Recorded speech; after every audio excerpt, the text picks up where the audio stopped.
Hurricane Georges is already pounding the Gulf Coast with strong winds, very heavy rain, and flooding in some areas. Hi, and welcome to Weather Center. I'm Christina Abernathy. And I'm Paul Emick. We're also keeping a very close watch on severe weather around the New York City metro area. We've seen quite a bit. But first, let's go straight to the forecast center for the latest on this slow-moving, dangerous hurricane. Here's Mike Seidel. Mike? Paul and Christina, tonight we have severe weather, too, associated with Hurricane Georges. A tornado warning is still in effect for Escambia, and now basically into Escambia County out of Santa Rosa County.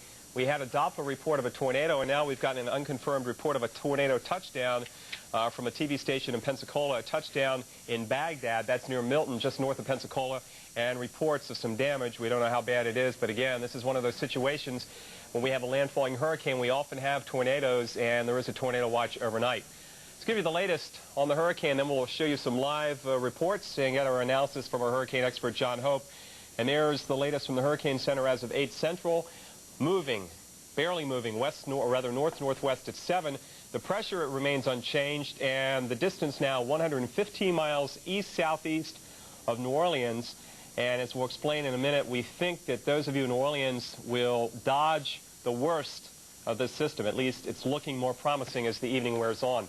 As far as warnings go, they are still up for the city of New Orleans, for the Big Easy. Also, we have hurricane warnings from Morgan City around through the mouth of the Mississippi coast, and all of Alabama, the Florida Panhandle, as far east as Panama City. And we have live coverage. Let's check in now with the Weather Channel's Bill Keneally and Jim Cantori. First, we'll go to Gulfport, Mississippi. Jim Cantori has moved inland to get out of harm's way. Jim, you were out on the beach in Biloxi, and it was getting a little dangerous out there. Now you're a bit inland, a little bit safer tonight. Mike, I'm going to show you exactly why we moved in. Let's roll this tape here. This was shot just before the sun went down, and as we were making our way out, Mike Phelps, who works for the Weather Channel and does some video for us every once in a while, he comes down and chases these storms, shot these pictures.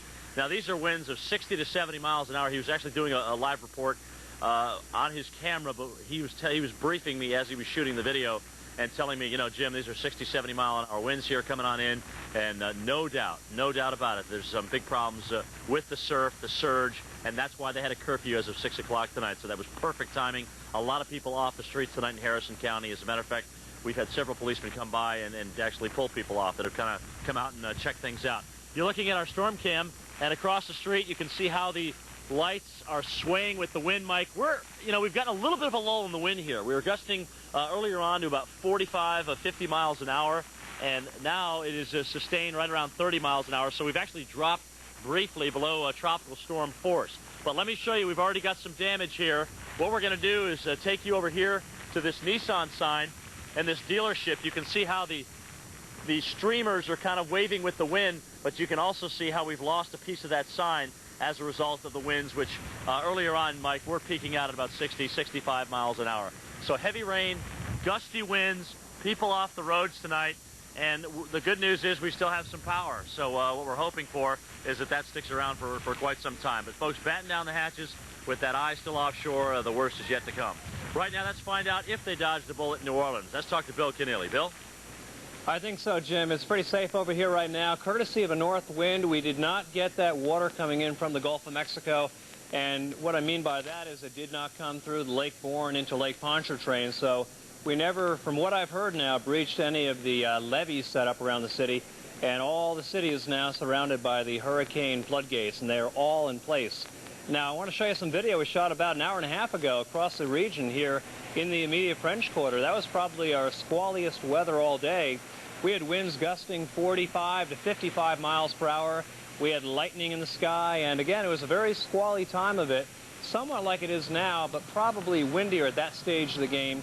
But we've had these squalls. The good news is, though, it's been squalls and not unrelenting heavy rainfall. I'd be very surprised if here in the quarter that we had any more than 2 inches of rain over the course of the daytime today.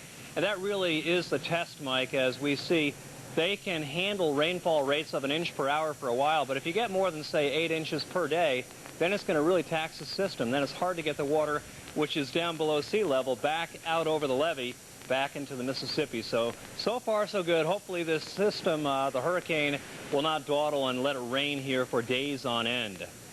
Let's hope so, Bill. We saw that problem, though, just a few weeks ago with Francis, up to 17 inches of rain in New Orleans, and Those pumps can only pump it so quickly, as you mentioned. Got that right. Keep us updated there in New Orleans. The Weather Channel's Bill Keneally tonight, and as he mentioned and we mentioned, that it looks like New Orleans will not get the worst of the hurricane. Let's get some analysis.